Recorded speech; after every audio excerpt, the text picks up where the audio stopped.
Ya. Jadi buat semua orang yang datang ke Istanbul, kalau dia Muslim maupun yang bukan Muslim, saya menyarankan memulai tur Istanbul itu dari sini. Oke. Karena buat Muslim itu kalau nggak ada beliau ini, nggak ada alasan kita kesini. Oke. Kenapa? Karena beliau ini adalah sebuah simbol dari kesetiaan sahabatnya Nabi Muhammad SAW terhadap apa yang pernah dilafazkan oleh beliau. Ini ada artefak juga yang mereka mengklaim bahwa ini adalah ada rambut dari jenggotnya Rasulullah, ada itu rambut dari jenggotnya Rasulullah. Sejujurnya kalau saya ngelihatnya banyak yang replika sih. Karena ada juga tongkatnya Nabi Musa, agak berat juga kita. Karena secara saintifik kalau udah sekian ribu tahun kan bentuknya juga nggak mungkin utuh ya.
Assalamualaikum warahmatullahi wabarakatuh, Sobat RH sekalian.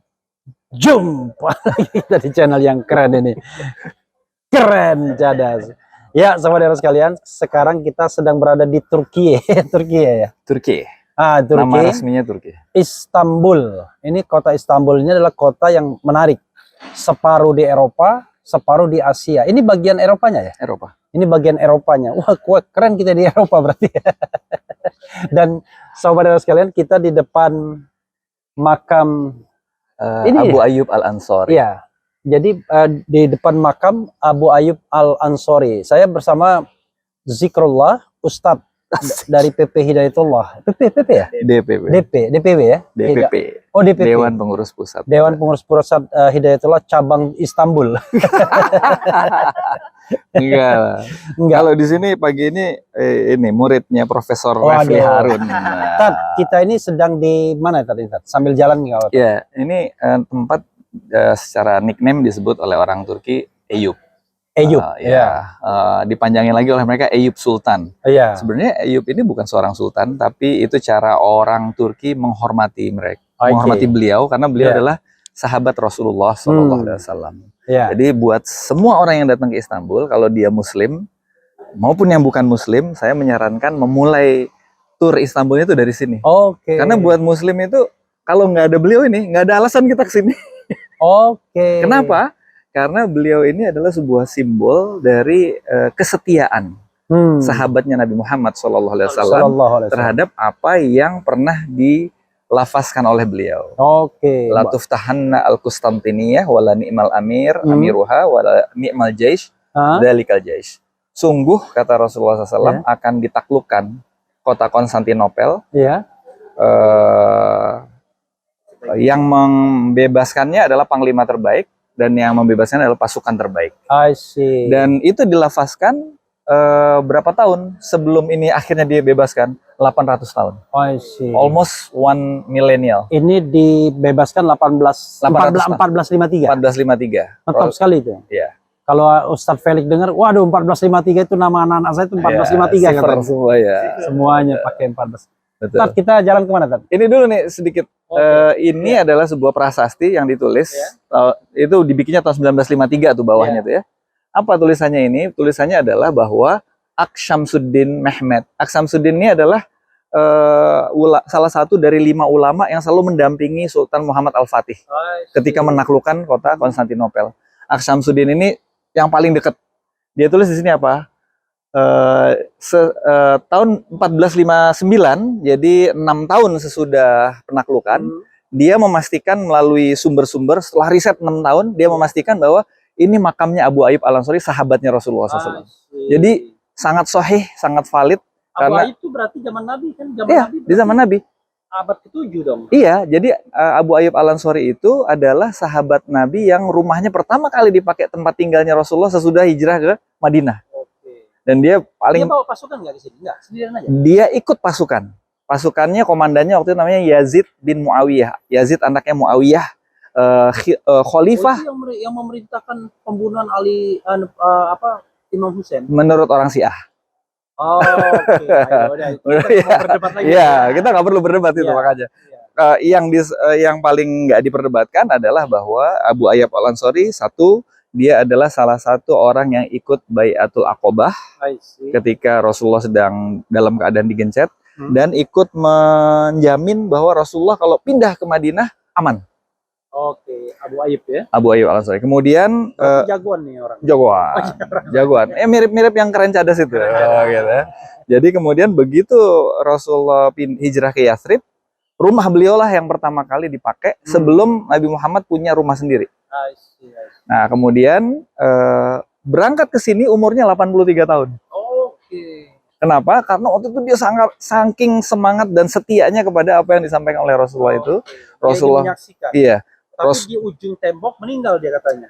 Karena waktu itu pas sudah sampai sini sakit. Iya. Dan sesudah sakit kemudian sebelum meninggal beliau mewasiatkan kepada Panglima Yazid bin Muawiyah itu, bawa jasadku, tanam, kuburkan di tempat yang sedekat mungkin dengan benteng Konstantinopel, karena aku ingin mendengarkan suara derap kuda para mujahidin yang akan membebaskan kota Konstantinopel ini.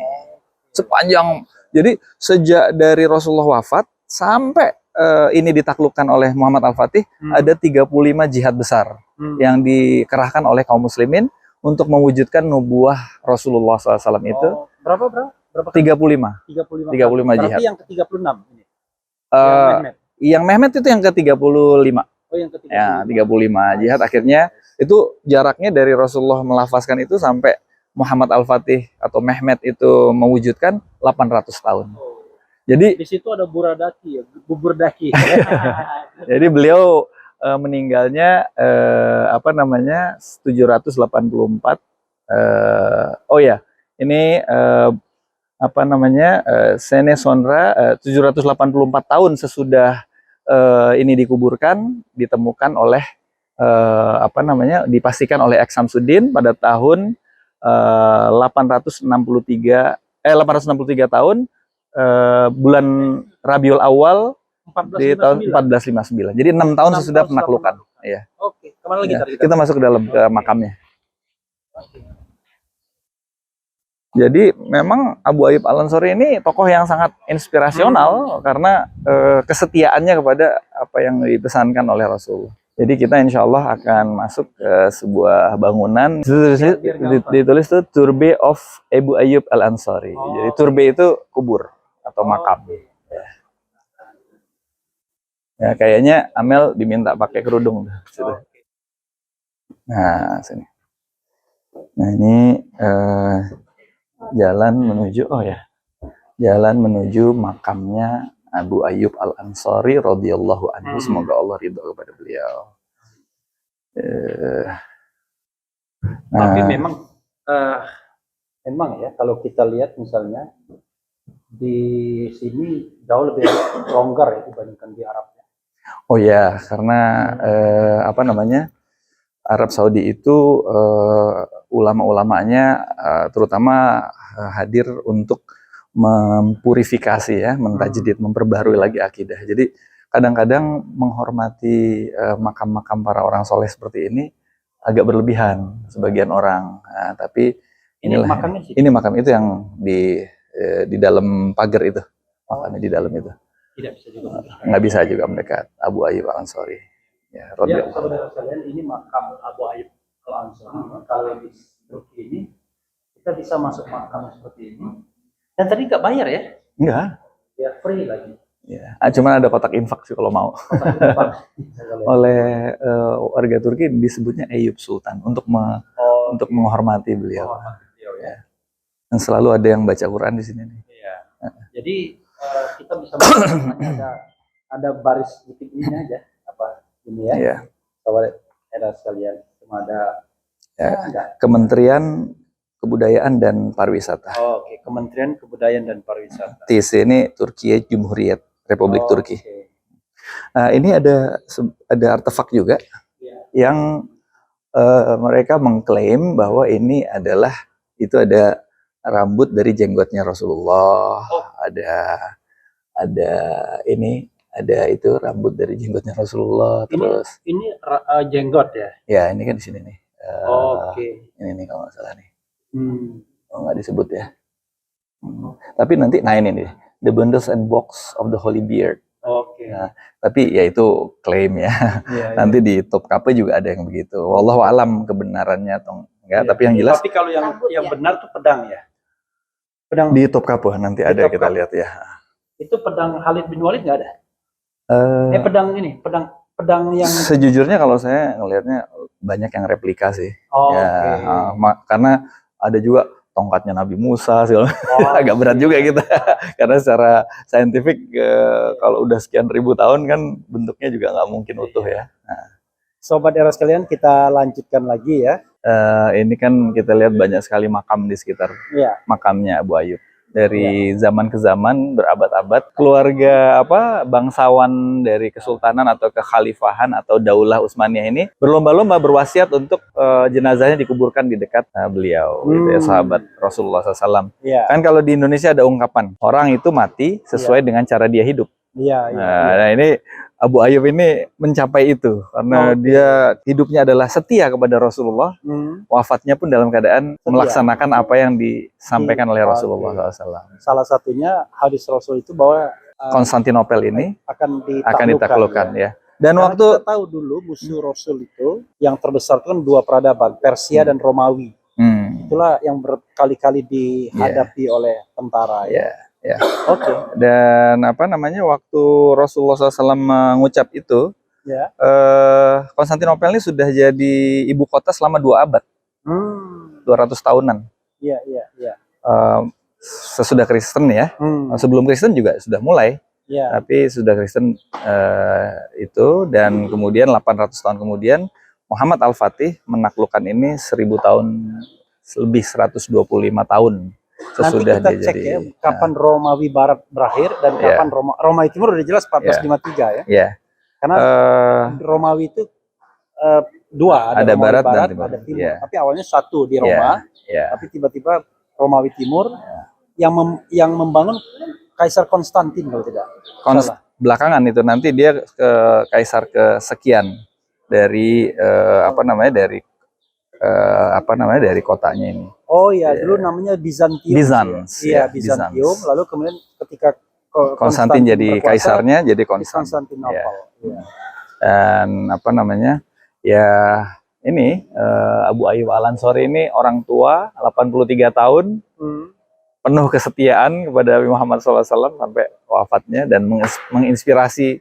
Dan dia betul-betul mendengarkan derap kudanya para mujahidin sampai membebaskan kota Konstantinopel kan, karena Insya Allah ya, karena di dalam Al-Quran kan disebutnya orang yang mati syahid itu tidak mati kan sebenarnya kan, mendapat rezeki dari Allah.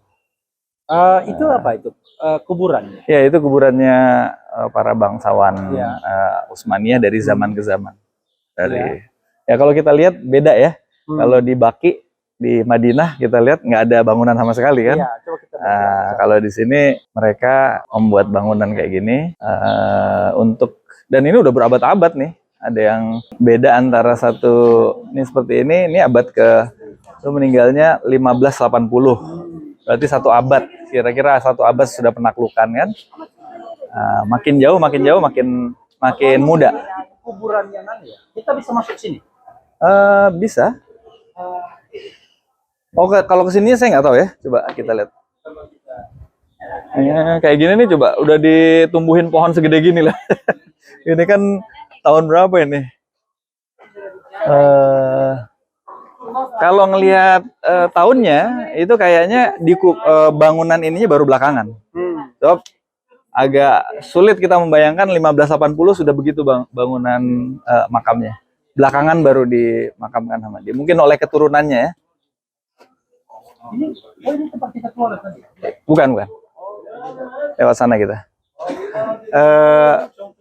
Kalau kita lihat ini apa namanya, tulisan epitaf yang ada di makam-makamnya ini, di batu nisannya, semua bertuliskan tulisan Arab, banyak yang Al-Quran di antara mereka, tapi juga ada yang mulai tulisannya Arab, tapi sebenarnya bahasanya bukan bahasa Arab, itu bahasa Osmanlı, bahasa Osmaniyah itu.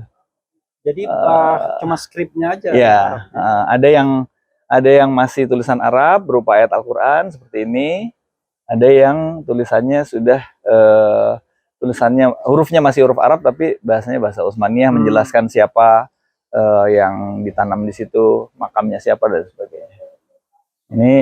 Ini sebenarnya pemakaman yang sangat besar sekali sampai ke atas. Nah, di atas sana itu Pierre-Loti. Cuman ini masih aktif pemakamannya. Pemakaman ini kayaknya masih aktif karena dari waktu ke waktu kalau kita lihat nanti di tempat-tempat yang naik ke atas besok kan jadwalnya ke Pierre-Loti di sana ya, karena memang agak jauh. Apa namanya? Itu nama-namanya itu masih nama-nama keluarga-keluarga zaman sekarang. Jadi masih dipugar lagi, diiniin. Nanti kalau dia mungkin ada satu komplek keluarga besar dia gitu. Masih terima mayat. Iya. Kita masuk lagi ya? Iya, kita masuk lagi. Terus kita jalan langsung ke Tekfur Saray, insya Allah. Itu satu-satunya bangunan militer Romawi yang masih direnovasi secara utuh. Ya, dari zaman Bizantin. Kita musim panas ini ya, jam 9 matahari baru tenggelam. Jam 9 malam ya, maghrib ya. Apa ada Libya gitu? Ini ditulis oleh Raja Idris Al-Sanusi dari Libya tahun 1957 sebagai prasasti dia mengunjungi tempat ini. Raja Libya waktu itu. 19? Namanya Idris Al-Sanusi 1950. Jangan-jangan terakhir. Ini kayaknya udah di bawah Sultan tapi di bawah penjajahannya Italia. Idris Al-Sanusi. Saya juga baru lihat.